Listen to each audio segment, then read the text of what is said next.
Hi, welcome back to another edition of Ace Your Exams with InsuranceTestHelp.com. Today we're going to go back to property and casualty insurance exam. This is basically a type of homeowners policies that you'll need to know for the exam, as well as a bonus little mini quiz at the end. This seems to be something that people struggle with, just knowing the different types of homeowners. Just follow along. There's really only a couple of them that you really have to know that are for sure going to be on there. So let's get started. Again, if you have something specific that you want us to work on, we are here to help. I'm going to be doing some PDFs that I'm going to put on the website. I'll go back and put them on here when they're ready. But really, if there's anything you want, just put it in the comments and that'll be our next thing we'll work on. Thanks so much. Here we go. So there seems to be something on the P&C exam that they want you to know all the different numbers that go with the homeowners policies.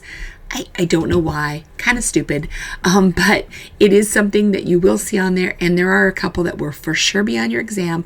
So make a note of it, work on them. This is a whole list. If you want to pause here and check out this list, this is the list that I'm going to make a printable of. This is all of them, what they are, what their different things are, and basically just an overview of all of the different types of homeowners policies. You don't need to read them here. We're going to go through them one by one. First up, HO1. I don't know if this is going to be on your exam, but HO1 is just your basic homeowners. Super basic. I don't even think anyone uses it anymore. But the perils covered: fire, lightning, windstorm, hail, explosion, theft, vandalism, and a couple others. I don't expect this one, could be, but I don't expect this one to be one of the key ones on your exam. HO2, also not one I expect to be on there, but maybe the difference between HO1 and HO2.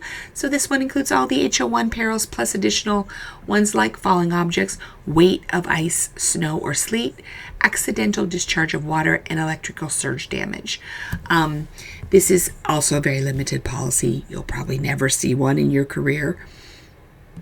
This is where you start to get into the ones that you are going to see and that are going to probably for sure be on your exam. The only way I could see the HO1 and HO2 being on your exam is if they are contrasting with this one, HO3. So HO3 is open perils. It's all your stuff, okay, for your dwelling. Personal property is a named peril. It excludes earthquake, flood, neglect, and war. Obviously, you can't maintain your house crappy and expect the insurance company to pay for it. But this is a broad insurance policy, and I'm pretty much sure you will see a question about it, whether they're contrasting it with one or whether they're just asking you straight up what kind of coverage it is. Okay, HO4, this is for renters. This is renter's insurance. It doesn't cover the building at all. It just covers personal property and liability for the renter, and loss of use usually. So this is HO4 for tenants. I would know this one. I would expect this one to be on your exam. I would expect them to use the number HO4 and for you to know that it is tenants policy. HO5, this is where you're getting into the broadest protection. That's the term they're going to want you to know. Super comprehensive, broad protection for high-value homes, high-value personal belongings, extremely comprehensive homeowners insurance. So I would know that really HO4, HO5, there's only a few, and knowing that this is the broadest is probably the key word that you need to know for this one. HO6, I fully expect this one to be on your exam. It's highly testable. HO6 is for condos. So for personal property, it's named perils, and it is the building portion of the condo that you own. I would know the details of it, but I would know more than anything that HO6 is for condo owners. HO7 is for mobile homes. I don't recall seeing it on my exam, but it might be. It is specific to manufactured or mobile homes, so I would know that that one is specifically for them. Any of these ones where you're getting into very specific items seem to be highly testable. HO8, the little old lady house that's like from the 1900s. This, I don't know this sort of mind trick to remember this one. I always remember like an 80-year-old lady, like an 80-year-old house. That's the kind of house that an HO8, I think this is extremely testable. This is one where they are going to pay you not the replacement cost, because the replacement cost to rebuild this home exceeds its value. So this is for, and I would expect to see HO8 for hard to value homes on your exam. Okay, moving on to common coverages. This is where we're getting into things that overlap between the different kinds of homeowners policies. Again, we have a super long slide here. This is basically your coverage A, which is your dwelling, your coverage B, which is your other structures. Think about your shed. Coverage C, which is your personal property. D, your loss of use. E, your personal liability. F is your medical and payments. There's also endorsements and exclusions. And I would pause and have a look at those and know all of those common coverages if you don't know them yet. Yep, quiz time. Told you we were going to do a mini quiz. So here we go. Which type of homeowners policies does this designed specifically for renters? A, HO2, B, HO4, C, HO6, or D, HO8, renters? If you picked HO4, you're on your way. If you didn't, write it down, make maybe a note, or use this as a flashcard. HO4 is going to be your policy for renters. Which of the following homeowners policies provides open peril coverage for both the dwelling and for personal property?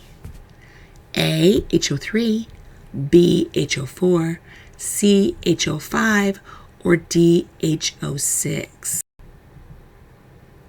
So this is one of those ones where I think it's a stupid question, but it could be on your exam. So know that HO5, broadest coverage. So if it asks you open peril on both the dwelling and your personal property, it's going to be HO5.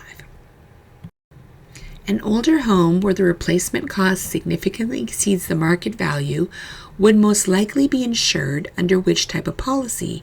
A, HO2, B, HO3, C, HO6, or D, HO8? Remember, you got to roll with some mind tricks here. It's going to be HO8. Personally, I always thought an 80-year-old lady, so I could think of an 80-year-old house. Whatever works for you to remember that the oldest house is the highest number of HO policies. That's the one you're going for, HO8. What is the key difference between an HO3 policy and an HO5 policy? A, HO3 provides open peril coverage for the dwelling only, while HO5 provides open peril coverage for both dwelling and personal property.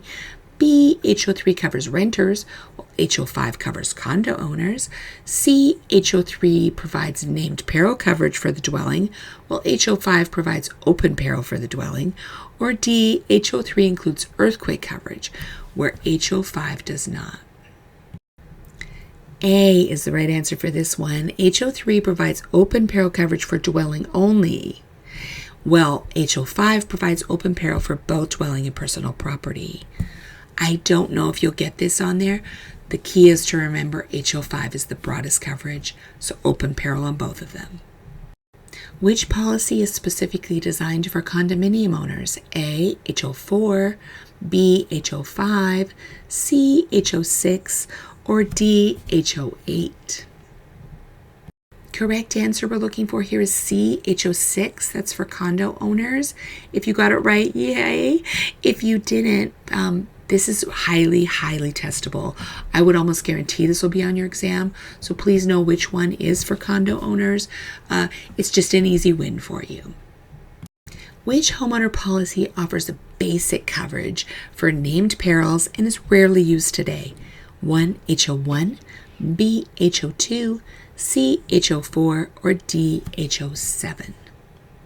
This is going to be A, HO1. It's your most basic coverage. If this is on your exam at all, it's going to be in that form. Just which one of these is the most basic coverage. It doesn't have like all the bells and whistles. So that's all I would really need to know about HO1. Well, that's it for HO policies and for our little mini quiz on them. I hope you did good. Key ones to know really are going to be HO4, HO6, and HO8. If you've got those ones and then you know that 1 is the least most basic coverage and 5 is the broadest, you've got these. So good luck on your exam. See you soon.